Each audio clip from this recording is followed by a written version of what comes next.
Hello दोस्तों, नमस्कार। तो अभी ठंडी के दिनों में, ठंडी के ऋतु में इंडियन आर्मी की वैकेंसी आने वाली है। अग्निवीर की जोरदार वैकेंसी आने वाली है।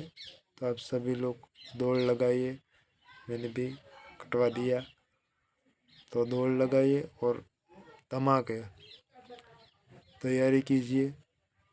दौड़ लगाइए। आपको पढ़ने में मज़ा ना आए तो दौड़ लगाइए, दौड़िए। और मैंने प्रीवियस पेपर भी मैंने अपलोड किए हैं इस चैनल पर, तो उनको देखिए आप और तैयारी ज़बरदस्त कीजिए। एक नंबर तैयारी होनी चाहिए। और सुबह चने और गुड़ खाइए, चने और गुड़ खाइए, ताकत मिलेगी। सपोर्ट कीजिए, लाइक कीजिए। जय हिंद, वंदे मातरम।